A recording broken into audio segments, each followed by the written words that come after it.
and good evening. Welcome to yet another episode of Territories Talk. Today is October 26th, 2022, and today we have a very special guest, Senator Barry Griffin from the Commonwealth of the Bahamas, and we'll speak to him in a few minutes. I want to give apologies for my co-host, Mrs. Shaina Smith Archer. She's working in the background tonight. And Eden Hurlston of Cayman Islands is taking a well-deserved break. So tonight we'll start off with our welcoming our viewers. Those have been with us for the last year and a bit from around the region. Those who watch us in the diaspora. Just thank you once again for making Territories Talk your choice of finding out what's going on around the Caribbean region. So thank you as well to our media partners, because without them, we won't be able to get this out to you in all corners of the region. So CBC Radio in Barbados, Radio Turks and Caicos in Turks and Caicos Island, ZJB Radio in Montserrat, PJFE Radio in Saba, Marl Road in Cayman Islands, Channel 82 in Bermuda, and CBN Radio in both the British and U.S. Virgin Islands. Thank you once again. Before we start our show, we just want to take a moment and note the passing of the Registrar General of the British Virgin Islands, Mrs. Stephanie P. Bayan, maiden name Black family. It was sudden, and we just wanna give condolences to her family, condolences to her staff and all her colleagues, not just in the Virgin Islands but throughout the region, because as you know, we all work together as one overseas, well, not as one, but overseas territories working together, and we do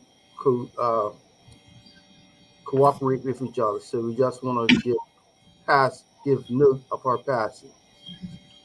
So moving on, now our special guest. Matter of fact, our very first guest from the Commonwealth of the Bahamas. Wow, I didn't know that. I feel very honored. Yes, you are the first. Over to you, Senator Barry Ann Griffin. Yes, thank you, Chris. It's a pleasure to be here this evening. Thank you so much for having me. I'm very honored to be the first guest from the Bahamas, so I hope I live up to expectations, but very excited to be in this forum talking with you, with viewers from all across the region. As you said, we are one people. We work as one, and so it's great to connect, to talk about the Bahamas, to learn more about what's going on in the region, and to have these great discussions. Okay, so let's clear something up. For those of us who don't know, clarify for us, we understand about the Bahamas, but clarify for us the Commonwealth of the Bahamas. So the Commonwealth of the Bahamas is the official name of the country, because obviously we were part of the British Commonwealth. So on independence, the official name, well, before independence, it was the Commonwealth of the Bahama Islands. And after independence, it became the Commonwealth of the Bahamas. So for those who don't know, the Bahamas is independent, having gained independence in 1973, but we do retain the Queen as our head of state. So we're formally still of the Commonwealth realm. Point of clarity. Yes, you got me. I don't think you're retaining the Queen as the head of your state. Yes, I'm so used to saying that. Wow, we have to get used to that. So now we have the King as our head of state. Okay. Yes. So first up, tell us a little bit about yourself. Tell us who Senator Barry Ann Griffin is. Not sure there's much here, but I, You didn't I, have the understatement there, buddy. I presently serve as the Vice President of the Senate in the Bahamas. The Senate in the Bahamas is our upper chamber of appointed members. So I was appointed by the Prime Minister to the Senate and then elected by my Senate colleagues to serve as Vice President of the Senate. I'm 33 years old, and by profession, I am an attorney. So I'm the youngest person to have held the position of Vice President of Senate. As I said, I'm an attorney, born, raised, grew up in the Bahamas, studied in the US and the UK, returned to the Bahamas, got heavily involved in politics, heavily involved in community and charity work, and just kind of on a mission to give back to my country, contribute to national discourse and the building of our nation. Okay, so you did study criminal or corporate law? Corporate. So I am a corporate and commercial attorney. Okay. So someone young like you, what drove you into getting into politics?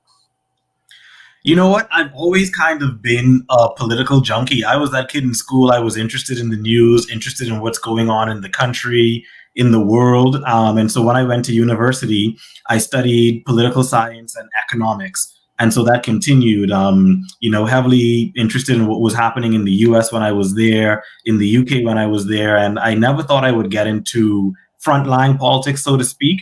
I was just always sort of interested in it. But when I came back home from law school, the interest was there. I got involved behind the scenes in my party, just sort of helping out behind the scenes, ministers, research policy papers. And then one day someone said, why don't you run for chairman of the Progressive Young Liberals, which is our youth arm? We were coming off of an election where we were defeated. We needed to rebuild the party. And a lot of folks thought that I could be one of the young people to help rebuild the party. And so I did just that, help rebuild the youth arm of the party, and just got heavily involved and sort of kept, things kept progressing after that. Okay. So you're self-proclaimed political junkie. Yeah, I am. I take that now. I used to kind of run from that, but yeah, love seeing what's going on with politics and business around the world, Okay, so for those of us that don't know, tell us about Bahamas political structure and as in who are the parties, how many seats in the Senate, so on and so forth. So in the Bahamas, we have a bicameral parliament. So we have the lower house, which is the House of Assembly, which has elected representatives. There are 39 seats currently in the House of Assembly. Each constituency represents roughly between 3,000 to 9,000 people, depending on the constituency. Some are a little bit larger than others. Because for those who would know, the Bahamas is an archipelago of islands. And so our capital, New Providence, would have the majority of constituencies and the majority of the population. But we have many islands that have smaller populations. And so those constituencies tend to be a little bit smaller. So that's the House. They represent populations by constituency. And then we have the upper house, which is the Senate, which is composed of 16 appointed members, 12 appointed by the Prime Minister, and 4 appointed by the leader of the opposition. And so the Senate tries to be representative of different facets of Bahamian society. And so in our country, you typically have representation from the church, representation from the unions, representation from business, representation from law and financial services, young people, elder statesmen in the country, and so that's kind of the makeup of our parliament. Okay, and tell us about the main political parties. I understand you have. So there are two main political parties: the Progressive Liberal Party, which I am a member of, and we are the governing party of the country. The Progressive Liberal Say that again very slowly.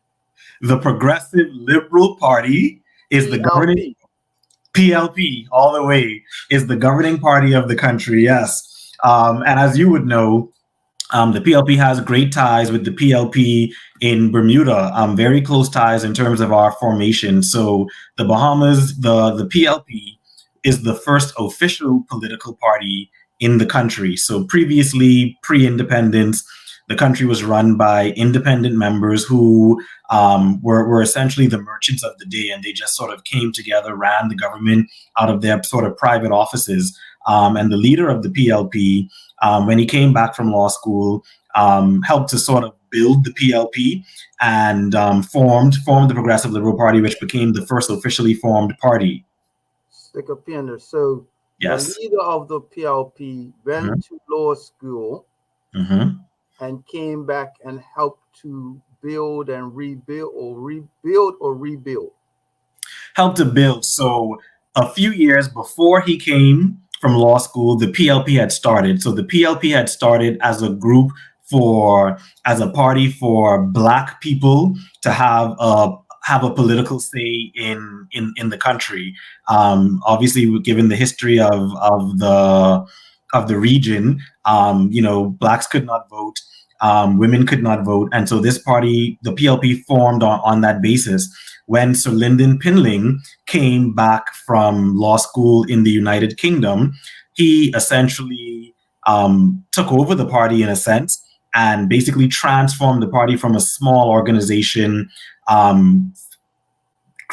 sort of drafted the new constitution of the PLP, grew the PLP through its branches, increased membership, and basically started a revolution in our country around voters' rights, around rights for mulatto people, Black people, women's suffrage, independence. And so that essentially was the birth of the PLP. And so I was trying to, there's some parallels there. As someone who went to school, law school, and came back and helped to rebuild the YPLP. Was it YPLP? What was the organization that you helped to rebuild? The PYL, yes, Progressive Young Liberals, PYL. Okay. I see what you're doing. All right, so that's the PLP, and then you have this other party. What are they called? Yeah, so in response to the PLP, the merchants of the day, who were dubbed the Bay Street Boys, essentially white merchants who ran the economy, they then organized themselves into a political party called the United Bahamian Party. And so although many of them ran the government pre-independence, they were independent members that sort of just came together to run the economy. But in response to the PLP, they formed the United Bahamian Party. After the PLP won, it was pretty much well known that politically, after majority rule happened, after Black people were allowed to vote, women's suffrage, that party would not survive. So they essentially disbanded, and many members of that party created a new party called the Free National Movement. And so that party is now the party that's in opposition in the Bahamas right now. Yeah, that's interesting because in Bermuda, the PLP, the Progressive Labor Party, was the first political party. A similar thing, like there weren't any parties, there were a bunch of independents. And I think at one point in Bermuda, we had 40 independents. Wow. And the PLP was formed primarily for Black people, but also for the working class labor. Correct. And in response to the PLP in Bermuda being formed, we had a party of the white merchants called the United Bermuda Party formed. So you see the parallels, right? We see the parallels, and I think that's by no mistake, because if my recollection is correct, there were a number of Caribbean and people from the region, students who studied in London at the same time. And at that time, they all had the same sort of progressive philosophy, working class, rights for all people, women's suffrage. And when they went back to their respective countries, they stayed connected and they got involved in politics in their respective countries. And so I'm aware that the leaders of the PLP went to law school in the PLP Bahamas, went to law school with the leaders of the PLP Bermuda. And so there's a huge connection there, not just between our two parties, but throughout the region where they stayed connected and kind of spread this progressive philosophy throughout the progressive parties within the region. Yes, that in itself is another show in itself. But can you recall any of those leaders? Yes. So, well, I mean, I would let you tell Bermuda history. So in the Bahamas, it would have been Sir Lyndon Pinling, and he would have gone to law school with Dame Lewis Brown Evans. Correct. One of the founders of the PLP Bermuda.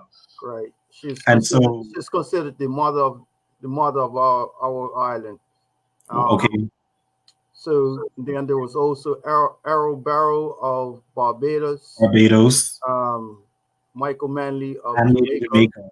Correct. And then there was someone else, I can't remember. But that in itself is another show, because a lot of what a lot of people our generation and younger don't realize is that although we are separate islands, we have our political parties have been aligned for quite some time. But we'll get into that later on into the show. Yeah. What is the basic philosophy of the PLP? So the PLP, as we were saying before, is a party designed to represent those who were traditionally not represented. So the destitute, the poor, the disadvantaged. The PLP is the party of the working class, labor, and the party of the majority. And so traditionally in the Bahamas, those tend to be the constituents of the PLP, the voters of the PLP, the average Bahamian, so to speak, the middle class, the poor, the destitute, those who tend not to have that economic power. But we have the power in numbers. The PLP is the representative of that constituency. And so in the formation of the PLP, the goal was majority rule, which was to ensure that there was one man, one vote, and that women can vote, and to gain that political power in the country. And so as our party has grown and progressed and time has moved on, the mission of our party is also changing now to include the economic emancipation of our people. So we want to ensure that the masses of the people in the Bahamas, the majority of the people have in the Bahamas, as we say, we get a piece of the pie. We get a piece of that economic pie that, we get a piece of the rock. And so all of that is at the core of our philosophy, the core of our foundation. Okay. So with the PLP being in power at present, or historically at times when the PLP is in power, what has the PLP done for Bahamas that the average Bahamian can look and say, the PLP built that? The PLP did this. The PLP did the other. Listen, I'm not just saying this because I'm a member of the PLP, but I wouldn't expect you to be biased.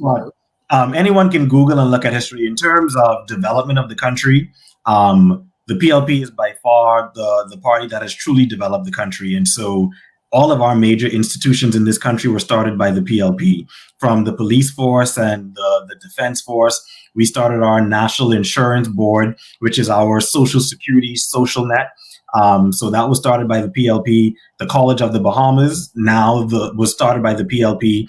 And 2 terms ago, when we were in government, we transitioned the College of the Bahamas into the University of the Bahamas. The Bahamas Technical and Vocational Trade Institute was started by the Progressive Liberal Party. All of the major institutions in our country were started by the PLP. The PLP has the proud record to say that we educated the masses of Bahamians after independence. Well, before independence, I'll let you know, there was one public high school in the Bahamas. It was the mandate of the PLP to educate the masses of Bahamians. And so the PLP would have put in high schools throughout the entire Bahamas so that Bahamians can then attain a high school education. So education is important to the philosophy of the PLP and what we do. The PLP would have started the government grant and loan program that would facilitate Bahamians going off to college. And so many of our older professionals in our country would have gotten their start in education through grants and loans from the PLP. Okay. And I have a question that came in is, did the PLP build the airport? Yes, PLP built. Well, it depends on which airport. So the Bahamas is an archipelago, and so we have major airports throughout the country. But the PLP would have either facilitated the building or expansion of virtually all of the airports in the country. Okay. All right. So, what from a regional standpoint, what has the PLP done for not just the Bahamas, the Commonwealth of the Bahamas, but for the region, let's say Turks and Caicos Island or nearby islands? Well, I mean, you can point to just recently. So our neighbors in the Turks and Caicos are now having a huge problem with crime.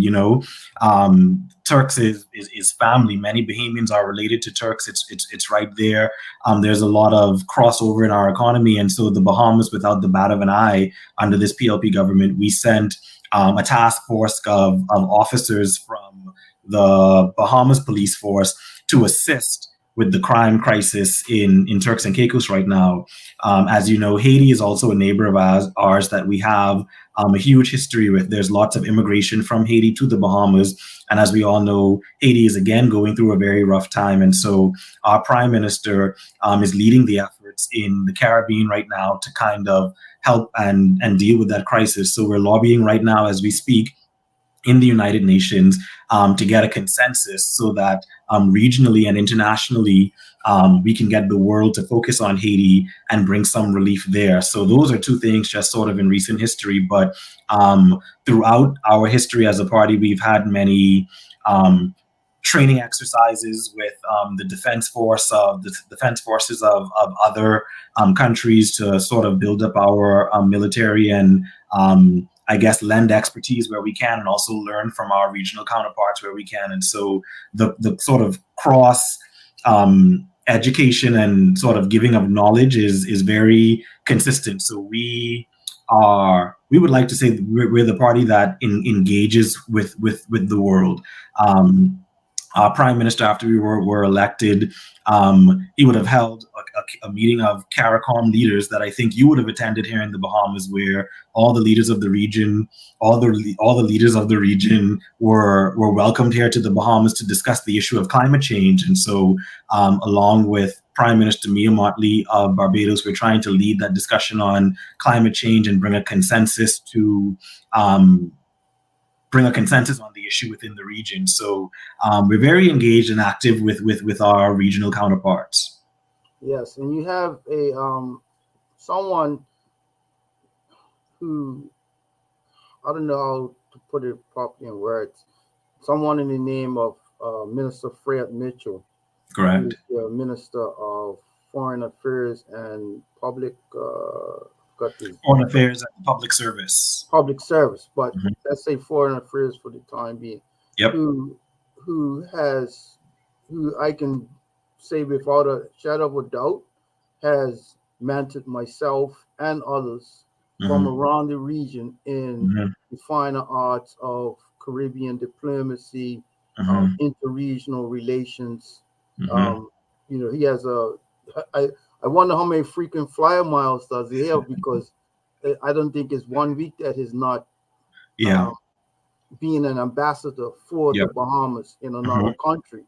But more importantly, one of the things that I personally can attest to is that every single election for the last, 15, 20 years, Minister Mitchell has come to Bermuda to give moral support to especially the new candidates. And when I first ran 5 years ago, he came to my polling station. I think you may have been with him, or it might have been someone else. But he came to my polling station and said, "Young man, everything's going to be all right." And he gave me the fist, the sign PLP all the way. And ever since then, he's been guiding me in not just being a politician, but more importantly, how to be a Caribbean politician, because we have to work together. That's the whole basis of what CARICOM is about, what this show is about. And so I just want to just give him his kudos right now. Yeah, Minister Mitchell is one of the statesmen of our party, and he is one of the truly great statesmen of our country. I think this is his second or third stint as the Minister of Foreign Affairs. And so nationally for the Bahamas, his view on foreign affairs is that Bahamians should be able to travel seamlessly throughout the world. And so he would have facilitated the expansion of visa-free travel for Bahamians across the world. In most rankings, the Bahamas ranks as having one of the most powerful passports in the world. And that's because of the work he's done in Ministry of Foreign Affairs to ensure that we have friends all over the world to ensure visa-free travel for Bahamians. In the region, as you just suggested, he is extremely well known because he really does put boots on the ground and does the work. He attends the meetings, he builds the relationships, and he ensures not only that the Bahamas has good relationships with our regional counterparts, but that the region comes together on issues and facilitates meetings of our regional leaders. And so, I think we're very lucky to have a foreign minister such as Mr. Mitchell. Okay. So, you're Senator now. Yes. Tell me something. And then now we do a question. Question you're gonna ask. You're a trained attorney, so you tell me what you think I'm gonna ask. Mm-hmm. What does the future hold? Is that your question? And yes, exactly. Okay, so can I give you the legal and political answer? Yes. I forgot you're a lawyer as well. So no, but honestly, I'm thankful for the confidence that the Prime Minister, the government, my party has reposed in me. Sitting in the seat now as the youngest person to have ever served as Vice President of the Senate, that's historical, and I'm extremely honored and proud to have that position. Right now, my attention is focused on doing the best I can in that position, ensuring that assisting the President of the Senate and the Speaker of the House, ensuring that Senate and the entire Parliament runs efficiently, and that the government's agenda gets passed in a timely basis. Outside of Senate, I am the Deputy Chairman of the Bahamas Trade Commission, and so trade is something that's dear to me. And so there are a lot of goals and objectives we have in trade that I'm really focused on us achieving within our term. So right now, I'm extremely busy and focused on what I have on my plate. But in terms of the future, I love my party and I love my country. And so in absolutely any way I can serve, and that the leader would have me and that the Bahamian people would have me, I will be there on the front lines, ensuring that the philosophy of the PLP prevails in terms of helping the poor, the indigent, the working class of Bahamians, and ensuring that the Bahamas is built up. So I'm open for national service and public service. Was that legal and political? That's a very legal answer. When is your next election due? So we were just elected last year in 2021, September. So we're just a year in. So our election is 4 years from now. So 2026, 2027 is our next election. It's 6-year terms? 5 years. Yeah, 5 years. So 2026, September 2026 is when we would have to call the next election by then. Okay. So, so what do you do? Well, I won't get into it, but just know your brothers and sisters in the PLP in Bermuda, when the bell rings, we will be coming on to ready to help whatever we can legally do. Let's be clear. Yes. Help us. But the moral support, that's more than enough. And, our party has great ties, and, I hope in the future to be part of one of the delegations that comes down to witness your election. After your election, after your election last time, not 2020, I think it was 2017. Yes. I would have come for the opening of Parliament, but I truly do want to witness one of the elections there. And so I know that our parties will keep those close ties, and also with our other sister parties regionally. Yes, I recently had the privilege of meeting one of your fellow senators, Senator Quentin Lightbourne. Yes. He and I were invited, or were asked to represent our respective countries and parties in Jamaica at the Progressive National Party, PNP's annual conference. So there we met Honorable Kyle Knowles from the Turks and Caicos Island, who I think he has Bahamian ancestry, and Misha Alford from the St. Kitts and Nevis Labour Party. But basically, what we're going to have a show on the progressive parties of the region. But the moral of the story is that the parties that are for the, I guess you would say, the downtrodden, the women's, the parties that have traditionally stood up for the underclass, have always worked together. We just have forgot that at times. And there's a new, under the, I would say, leadership of a lady in Jamaica, we call her Comrade Mama Maureen. She is bringing help. She and others are helping to bring us back together. Correct. The younger ones of us, to know this is your foundation. This is what we have to do, not just for your constituents, not just for your country, but for your region. I should say our region, right? Because what happens at times is that people have very tunnel vision, that all they can see is their constituency, not realizing your constituency is part of a country. Your country is part of a region. And if we all work together, it's going to make things a lot easier, well, less challenging. Let me put it that way, right? Yes, and so I think I've met Comrade Maureen on a number of occasions, so I know who you're talking about. And yes, you're exactly right. But I think more now than ever, people across the region are realizing that we cannot fight these battles alone.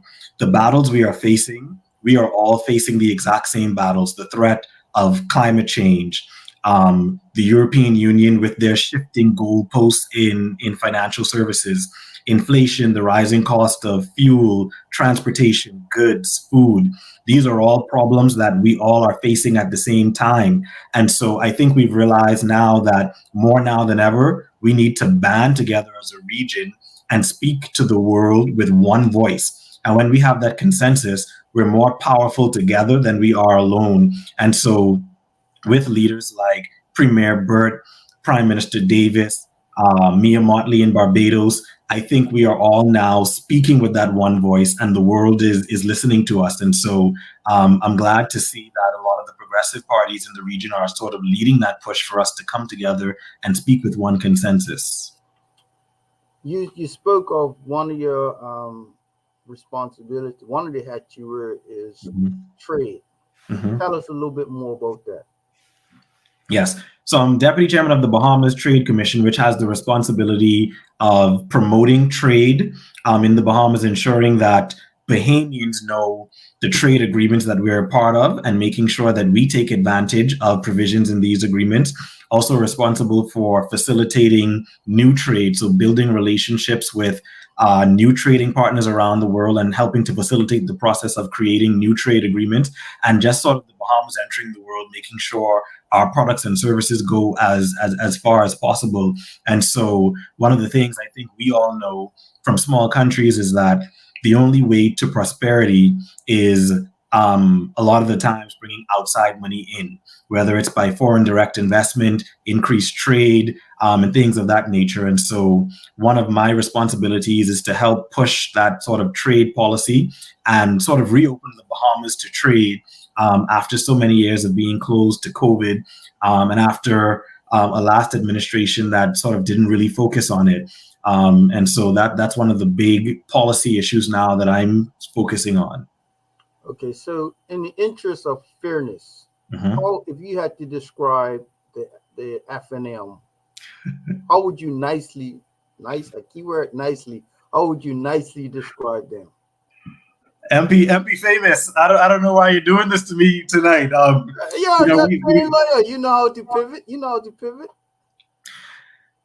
We have our regional colleagues watching, so I will try to be diplomatic, but you know, what could I say?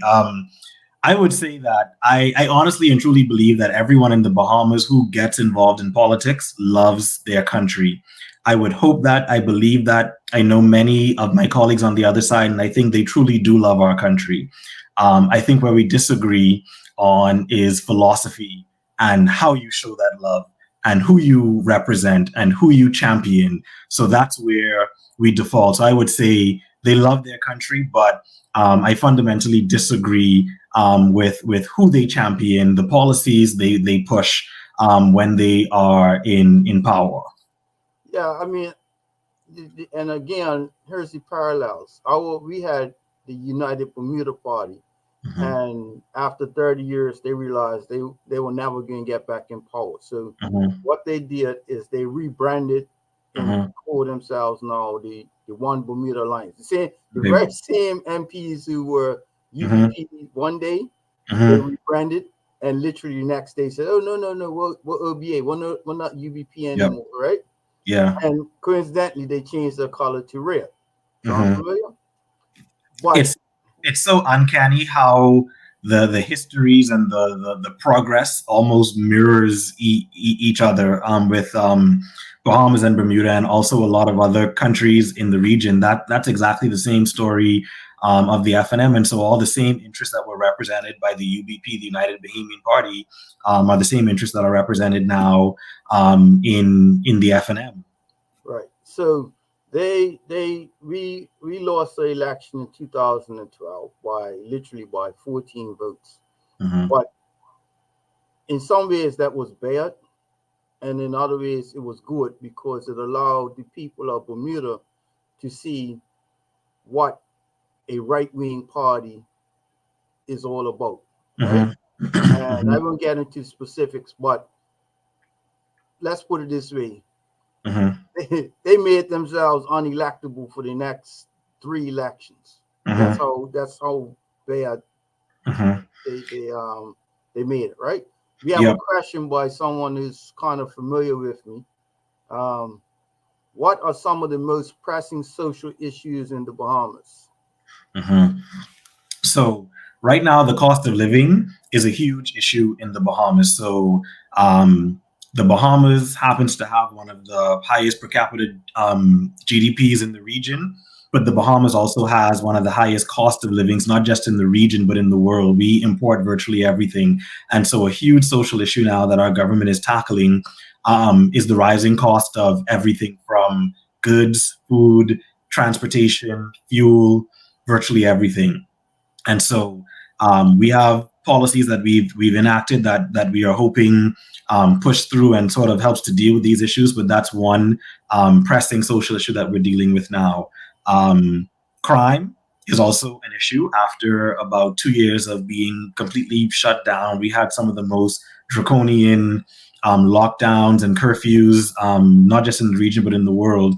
But after that, after opening up, crime has increased, and so we're also dealing with crime. So those two issues would be the biggest pressing issues in the country right now. Well, I didn't give the irony, sad irony, is if you go to any Caribbean island at this Mm-hmm. point, Mm-hmm. if you ask people what's the biggest issue, Mm-hmm. first thing is cost of living, second Yep. thing is crime, Yep. which kind of goes hand in hand, unfortunately. Correct. So the point being is that, as you said earlier, we have a lot to work together on. Mm-hmm. And I really love that. I have some friends in Turks and Caicos, Mm-hmm. and a couple of weeks ago it was total mayhem over there. And Yep. I talked to them tonight, and they said, ever since the Bahamians came, things have calmed down a lot. Mm-hmm. Yeah, and we need to be there to help each other, because oftentimes, like I said, we can't fight it alone. When our brothers and sisters face hurricanes and disasters, we need to be the first ones to help them respond. Even though we have limited resources, we need to help our regional brothers and sisters when we can, because we never know when we're going to need to be on the other side of receiving a helping hand. Yeah, so we have a couple comments. One from R.H. Hickson. Good evening, all. One from Laura Lee Mercer Williams. Good night, viewing from Tortola. Charles Anthony Russell. Good evening from the Bahamas. And one from one of our long-standing, viewers, Renee Sherilyn Simmons, who says, the issues that you brought out sounds like a carbon copy of Bermuda. Mm-hmm. So, I say that to say is, we're all experiencing the same thing. Mm-hmm. we're going to make a slight transition. I want to bring up a historical picture that maybe you have or have not seen before. And that's good night, Shaina. How you doing?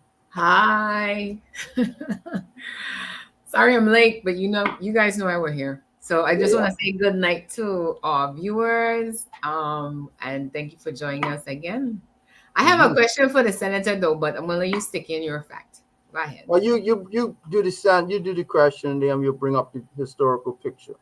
So I've been listening to the show from behind the scenes, and I don't know if you mentioned anything about how the crisis in Haiti is currently impacting the Commonwealth of Bahamas.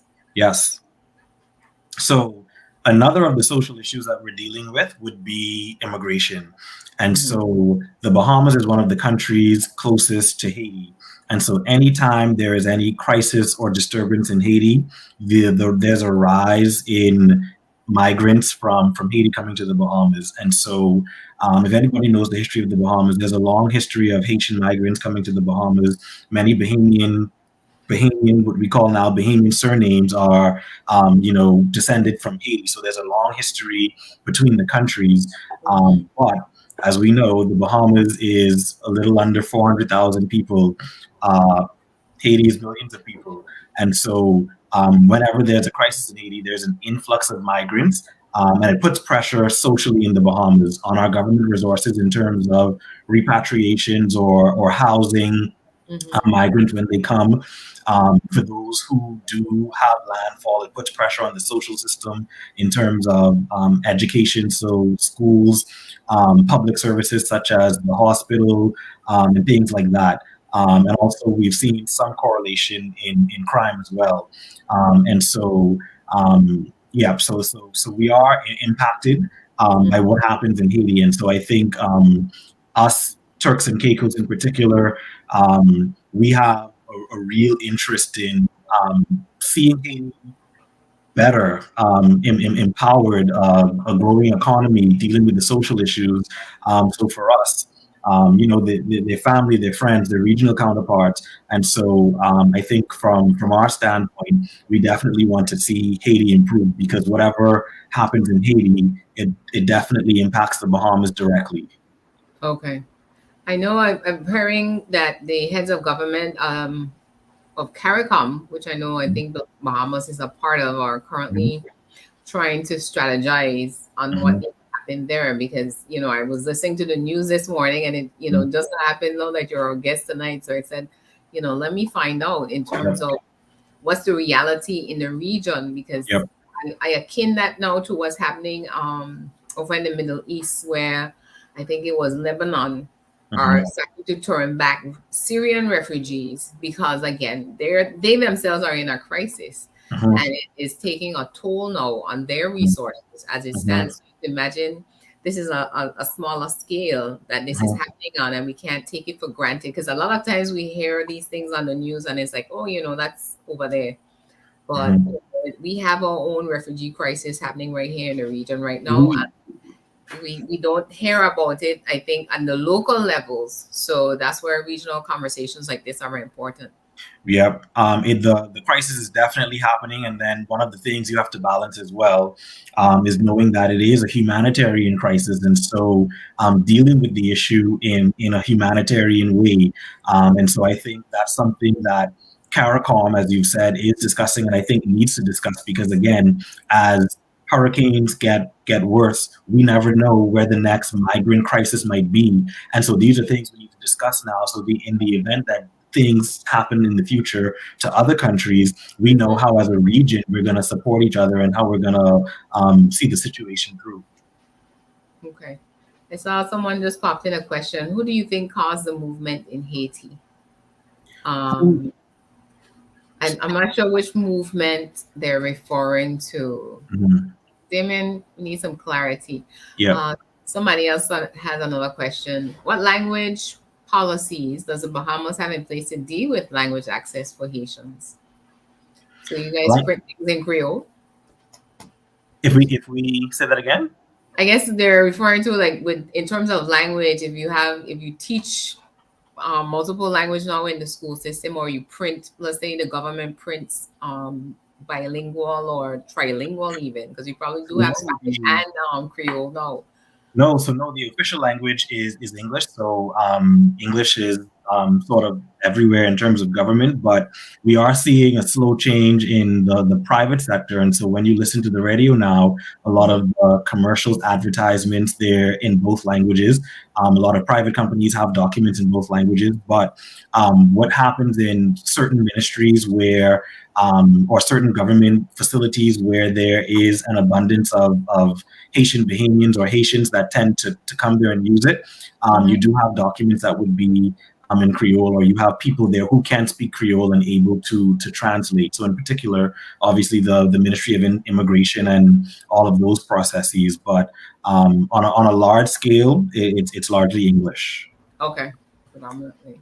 Okay. All right. Okay. All right, So- Chris, over to you to get some clarity on another question.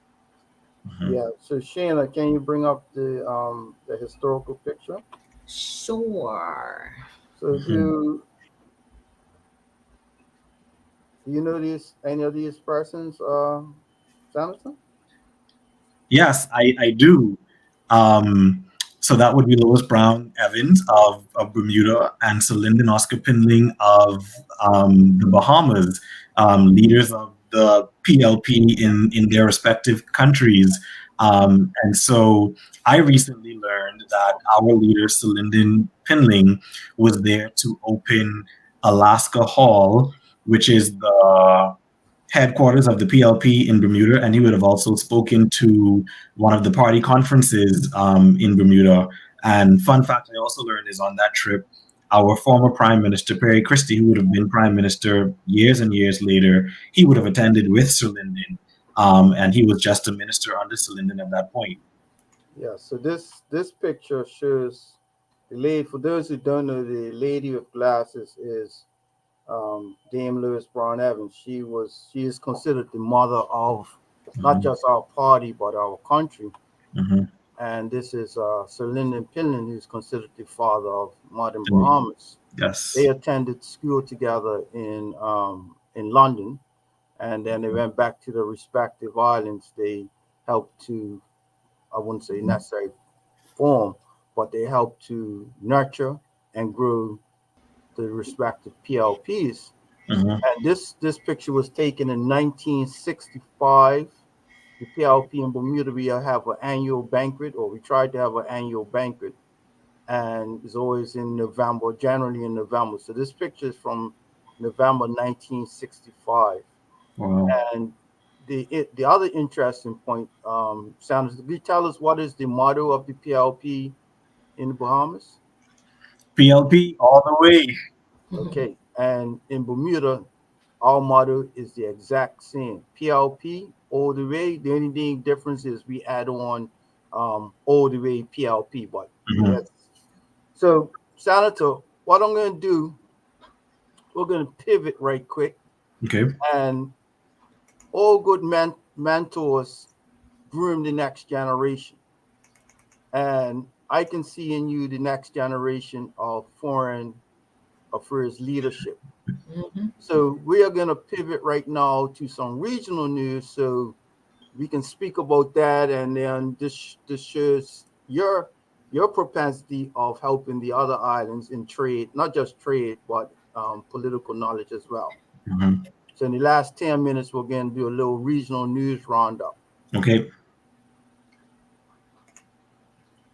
Okay, so our first picture is from the Turks and Caicos Island, where the two ladies are Royal Turks and Caicos Island police officers who were on a course with other Caribbean islands, and they have come back and they are now drill sergeants. One is a lady, I want to say Miss Lightbourne, and the other lady, I can't quite remember her last name. But the point is that it's showing the inter-regional learning. We don't have to go to England to learn anything. We could stay right in the region and learn. The next picture on my right is the Anguilla tourism minister, Honorable Hughes, is actually one of those countries that are now saying no to cruise tourism. for many islands, they have clamored for cruise ships, but what happens in the long run is that the cruise ship visitors aren't actually stayover visitors. So Anguilla is aiming to be one of those high-end destinations where they want all their tourists to be stayover visitors. Mm-hmm. And I'd like to hear his thoughts on that because I visited the Bahamas actually in June for my birthday. And I see you guys have a massive expansion project happening at your cruise fair in Nassau. So I take it in terms of your focus now when it comes to your tourism product, you're definitely, making those investments to expand even further. Yeah, so I think our aim is both cruise passengers as well as stayover passengers. So we recently would have invested in the Bahama Hotel, which is a massive resort, aimed at high-end tourists. But also we're expanding our port, the Nassau port. One of the things we're trying to do is to become a home porting base for these cruise ships. So a lot of the cruises will start here in the Bahamas, and they can reload here and things of that nature. So we're extremely bullish on cruise. Awesome, great. All right. Our next slide shows St. Lucia signs an MOU for the redevelopment of two major ports, the Castries Harbor Port, and I forgot what the other one is, but they are trying to expand not only their cargo area, but the cruise ship area as well. Okay. That's awesome. And you may be able to tell us about the picture on the left. So yes, there was a recent delegation from the Bahamas to Bermuda. So in the front, you would have Prime Minister Philip Davis of the Bahamas and Premier David Burt of Bermuda. And they would have their respective cabinet colleagues. There was a joint cabinet meeting there in Bermuda. So that would have happened last week. Okay. And a lady who saw this picture, a Bermudian lady who saw this picture, she was like, this is what our young black adolescent men need to see. They need to see powerful black people standing together as one, working together. So imagery means a lot, important. Right? Very important. Yep, I agree. And for those who don't know, the gentleman tell us about this gentleman with the gold tie. So that is Minister Fred Mitchell, who you would have spoken of before. He's our Minister of Foreign Affairs and the Public Service, and he's one of the principal folks who were very instrumental in keeping those regional ties between the progressive parties. Okay, and you could tell us about the other person from the delegation? And so behind Minister Fred Mitchell, you would have Minister Miles LaRoder. He's a Minister of State under the Office of the Prime Minister with responsibility for disaster management, disaster reconstruction, hurricanes, climate change, and that portfolio. You would also have, I'm trying to enlarge my screen here, behind Minister Miles LaRoder, I think you know that gentleman here, yourself. Yeah, we see him. I mean, way in the back. Yeah. Yep. We also have going to the right behind Premier Burt, you would have JoBeth Colby Davis. She's our Minister of Housing and Transport. Extremely dynamic, extremely innovative, causing a revolution in housing in the Bahamas right now.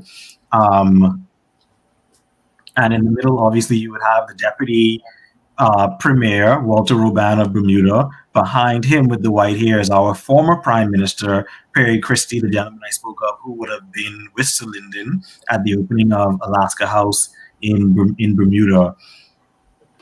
And the two gentlemen at the back, Chris, I did not get an opportunity to meet them when I was in Bermuda.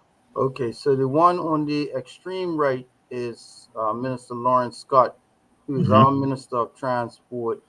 And the one to the back would be Minister David Birch, who's our Minister of Works and Engineering, and housing falls under him. I am the chairman of the Bermuda Housing Corporation, so he's my boss.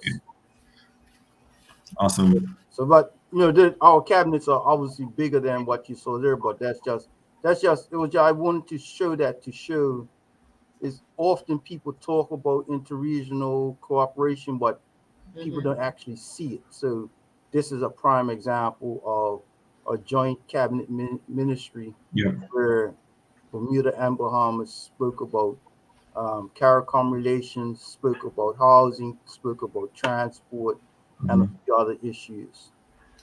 And Chris, I want to also commend you guys for this type of, it's obvious a working relationship, because a lot of the times with the other countries in the region, the only time we see pictures like this would be heads of government meeting for CARICOM or OCS. So in between that time, what happens? Important, that there's follow up, because maybe in passing there was a something that was discussed at the heads of government meeting that really needs more in depth dialogue, and that effort is being made by you guys, seamlessly. And again, giving the history of the governments and the parties, I see why that intertwining has occurred. So there's that ease of working together and wanting to collaborate. And Chris and I are always lobbying now for that type of relationship start to work its way into the OTs. And as a young person, this is what I want to see more of regionally, because I think there's so many great things happening in our respective countries that we can learn from each other. So maybe a great agricultural program is happening somewhere that the rest of the region can learn from, or something in housing or disaster management or financial services or any one of our tourism or any of our industries. And so we keep close ties like this. We can learn from each other. And so when one country rises, we all lift up with the tide. Exactly. So that's awesome. So the next picture, St. Martin, which is one of our Dutch and French sister islands, this is a sign of the fact that the pandemic is not necessarily over, but we've learned to live with COVID, and they are lifting restrictions on unvaccinated travelers coming into St. Martin as of November the 1st. Okay. All right. Again, condolences to the. I'll let Shaina. You wouldn't have known our presence. So. Yes, this is our Registrar General for the Passport Office and Civil Registry here in the Virgin Islands. She's transitioned this week. It was really a shock for a lot of us here. So definitely want to send out, our love and prayers to her family. I knew her husband well. He actually grew up here in West End. They lived in West End for a while, so we knew them. I knew them personally. So our heartfelt condolences to the family and friends and colleagues and everybody. Yes, and please have our condolences from the Bahamas to you and to the entire country, everybody who would have known her. Yeah, thank you. Yeah. All right, Chris. And Barry, these folks in red, they're not F&M. Don't worry. No, you have to educate me. Okay, this is the gentleman in the center. He is the Prime Minister of St. Kitts and Nevis. Correct. Okay. Yes. Dr. Drew, and this is his cabinet. They recently had their opening of Parliament yesterday, and this is one of our sister parties in the region, the St. Kitts and Nevis Labour Party, right? Okay. So this is his cabinet. The gentleman to his extreme, I would say, is to my right, is the Honorable Denzel Douglas. He was the Prime Minister of St. Kitts for 20 years straight. Wow. So we'll be one day we'll be having some guests on from St. Kitts to give us some history of St. Kitts and their two parties, I should say. And I'll also like to say kudos, because I was listening to the speech from the acting Governor General, and she spoke about the fact that it was a very historical occasion that 3 women ministers are a part of this cabinet. Awesome. I love it. I love it. I love it. Yeah, women in leadership there, Chris. Yes. And the Shanna, you want to speak on the other one? Like I might be perceived as being biased. After you've been speaking about them all night, really, Chris? Okay. I still want the backstory. But yeah, there was a what is it, internal election Yes. for our party leadership in the PLP in Bermuda. That was what, last week, I think it was. Last Thursday. Last Thursday, and Premier Burt was able to retain his position as political leader of the party. Mm-hmm. So there he Yes. is on the front page. All right. Yes. Okay. Next slide. Another historical moment in St. Kitts. You want to speak on that, Shanna? I believe this is their first female speaker of the assembly as well, right? No, she's not the first female. No? Third. The third? Oh wow, awesome. That's all right. We gonna take that for the win. Her name is. She was actually in Jamaica at the PMP conference with myself and Quentin Lightbourne, Senator Lightbourne. Her name is. I'm pronouncing it wrong. Forgive me. Lannian Blanchette. So she's like you, Senator. She's a trained lawyer, but she has now transitioned into public service and taken on the mantle of being the Speaker of the House for St. Kitts and Nevis National Assembly. Awesome. So we'll try to I shouldn't say convince her to come on the show one day. We will invite her, Chris. That's all we have to do. Oh, sorry. Adding too much stuff there, buddy. Shannon, you would know more about this than us. Yeah. Well, as I was telling you, I haven't been paying close enough attention, but definitely we'll be tuned in from this weekend into next week. We know that the U.S. is having their midterm elections, and that includes the USVI as a territory. Okay. So the governors, as well as I think the Senate, will be up for election. So these are the candidates.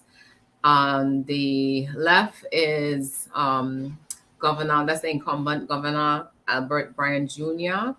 And Chris, help me out with the contender, the opponent.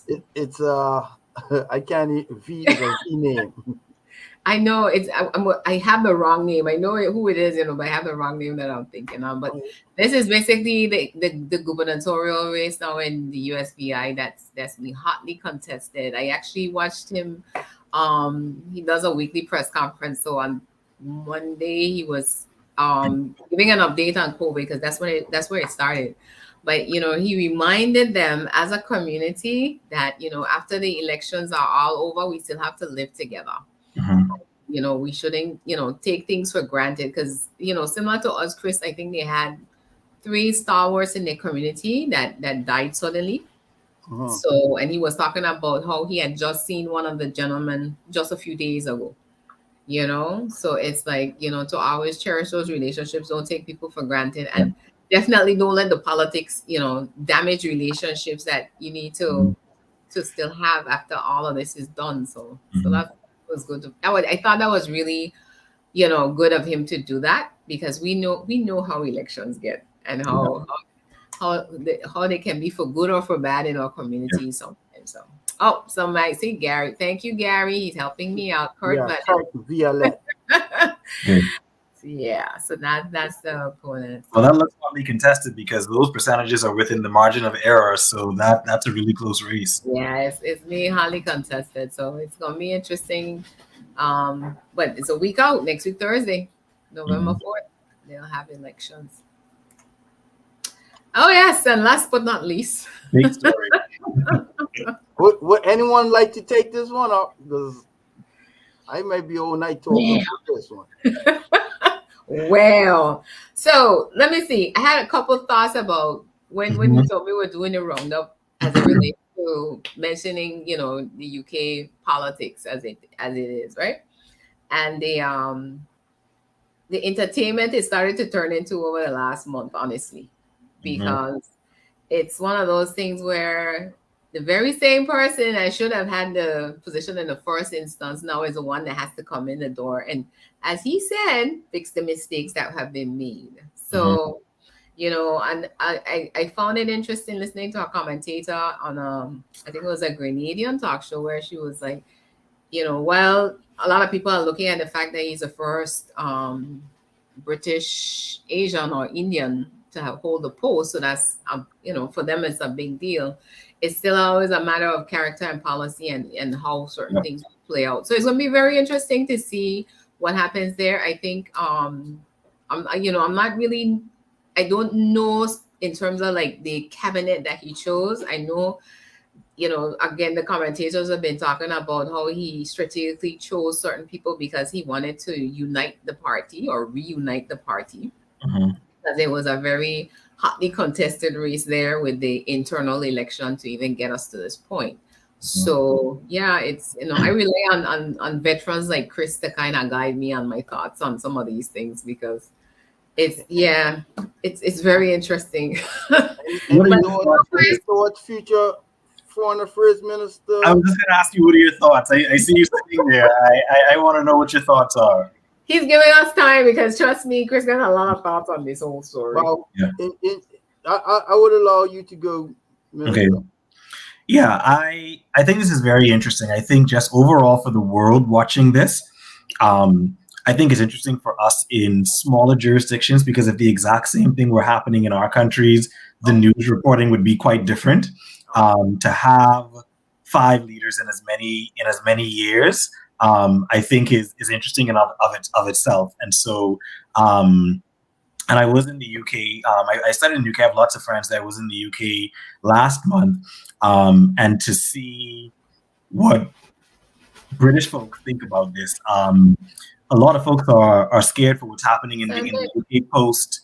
Your volume just dropped out there for a second. Oh, can you hear me again? Okay, we're hearing you now. Yeah. So I was just saying that a lot of my friends in the UK are watching this very closely because it's interesting what's happening in the UK post leaving the EU. But in terms of this particular leadership race, I think you hit it on the head when you said, I think the person who should have gotten it from the beginning is now getting it after they refused to give it to him, and he's cleaning up a lot of the mess. But and also exactly what you said, it's going to be down to character and down to policies. And so I think we need to wait and see what he's going to do. The only real difference I knew between them in the leadership race is that he was the only Tory candidate who didn't promise tax cuts. And so I think a lot of the tax cuts that she would have put in her budget are going to disappear. But for me, it's just interesting watching overall of what's happening in the UK. Chris? Well, let me just give a shout out to R.H. Hickson. He's saying, listening attentively as my daughter, Miss Cora Galloway, she is also a lawyer and did her conversion in the Bahamas a few years ago. Awesome. So thanks for, I know it's late in the UK, but thank you for that. And thank you, Gary Reimer, for the name. All I'm gonna say, I think we need a show by itself just for this, right? For those who purport that British politics is perfection or British politics is sophisticated, it's not. This last year has shown how unsophisticated British politics is. When you have someone like Boris Johnson could be doing what he did for so long, then you have a race where you clearly knew this picture pretty much shows like one person is trying to cheat off the other person, right? You clearly had somebody who was out of the depth and they still got elected as prime minister. And within 1 month, people realized, oh man, I think we made a big mistake. And no, it'd have been shorter, Chris, if the Queen hadn't died, because it'd have been exposed a lot earlier. Yeah. She had a 10-day grace period. Yeah, she did. now you have this gentleman in, right? And now what you're seeing is the rise of right-wing extremists in England, right? So I'm placing bets that he may not last past Christmas. That's my Boy.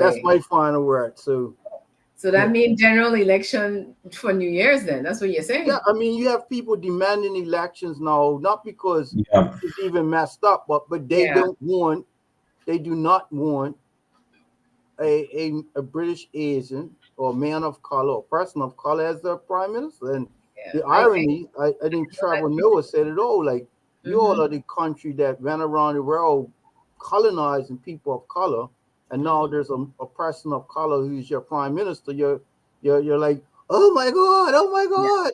Yeah. Or I should say that in English voice. Oh my God, we have I'm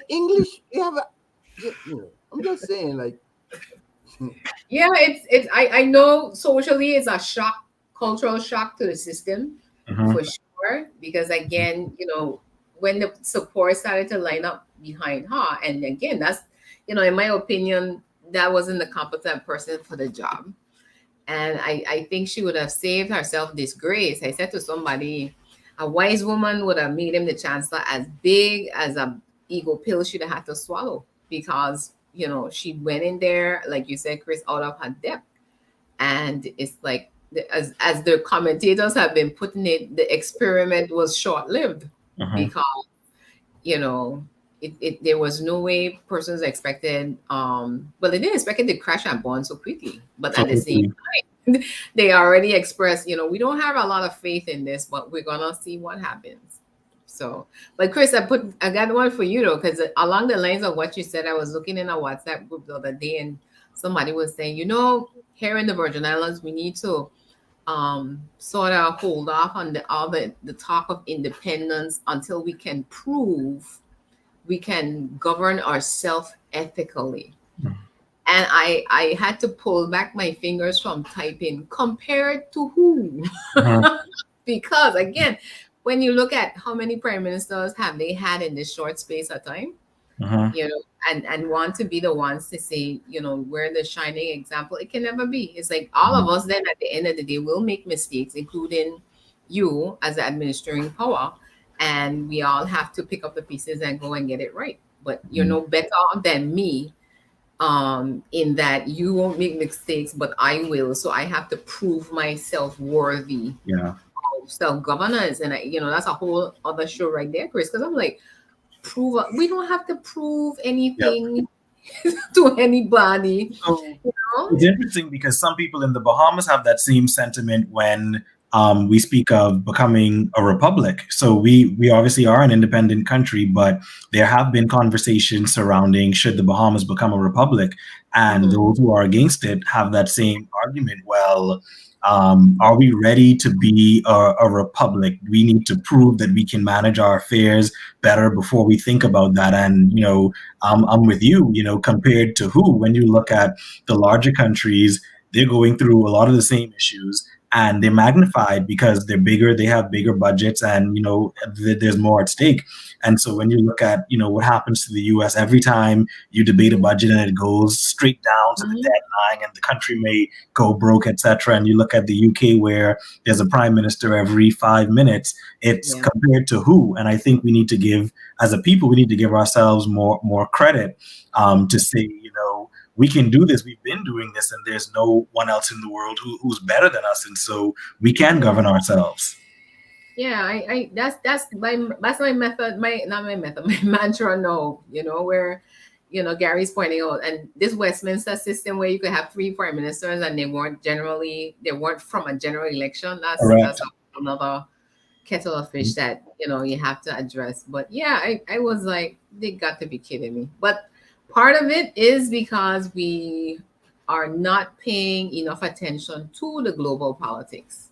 Because the other thing for me is that, again, while they keep shuffling the deck as it were, I said to someone, don't get too excited. I said, because regardless of who is in there, the agenda is set when it comes to the overseas territories and the Caribbean.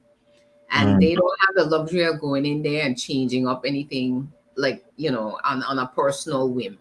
If this is how they feel towards their OTs, this is the foreign policy that whoever sits in the seat is going to execute. We have to do our part in terms of maybe lobbying around specifics, but that is something that, let's not get distracted in terms of certain things, but to understand again what the agenda is. And from there, we deal with it accordingly. So Chris, we'll have a show in a month to see how he's doing. Because you're saying by Christmas he's gone. You're on mute, sir. Sorry, if you see him PM is there, we might have a show. If not, but Senator, I want to thank you for this very informative discussion. As you said, as we said earlier, you're our first Bahamian guest, and you have, let me tell you, you have always represented your country well, and you've represented your Commonwealth of the Bahamas well once again online. And I want to thank you on behalf of your PLP family in Bermuda. No, and Chris, thank you so much for the invitation to be on the show today. It was an extreme honor to just be on the show and to find out that I'm the first Bahamian as well. So thank you so much. Please have me back whenever. This was a great discussion. I loved it. It was so seamless, and it was fun. So I really enjoyed it. And I personally will definitely be tuning into the show from now on. So please send me the links. Let me know when it's happening, and you have a new audience member. All right. Awesome. And how do we close out our meetings? PLP? All the way. All the way? All the way? PLP. Okay. I fell into the camp by mistake. It's not my fault. You're all right. We adopt you. We adopt anybody who's progressive. But, there you go. Closing words, Shaina? Well, again, just to thank our media partner family now that we have that's growing, and sending a big shout out all the way to the south into Guyana, who came on board during our last episode earlier this month, News-Talk Radio Guyana FM103. Thank you for coming online to help us continue to inform and unite. We're moving into the Caribbean now, so we used to say OT family. Chris, we gotta revamp. But Cayman Marl Road, Montserrat, ZJB, Virgin Islands, CBN Radio, FM 90.9, Bermuda's Channel 82. Thank you guys. Radio Saba, PJFE, FM 93.9, and Barbados's Caribbean Broadcasting Corporation, Channel 8. Again, thank you for basically seeing the vision and, joining us in the mission to inform and unite our overseas territories family. So until next time, we bid everyone good night. Be safe. We have some weather passing through. What's 2 weeks' time will be the 9th of November. We'll be back on the 9th of November, but stay in tune to our Facebook page, and Instagram page, and we'll update you with what's coming up and various other things. Barry, love you, bro. Yes. Senator. Yes.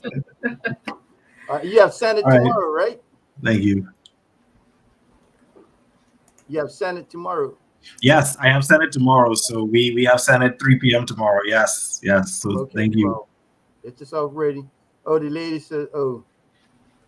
So this is my current cousin, Laura Lee. Thank you for tuning in, sis. Which side is she your cousin? Oh, okay. So that's your cousin too. She's on my mom's side. Okay. What's up, cuz? She's afraid. And that's my sister, Rosalind. She lives Okay. Nice. So it's like literally a family affair, Senator. Okay. Now I'm learning. But yes. Some people call that nepotism. Stop. It is? Oh, that's all right. That's all right. But that's the thing. There's a confusion in that whole thing. But we're going to have a show to deal with that. All right. All right, guys. Have a good one. Good night.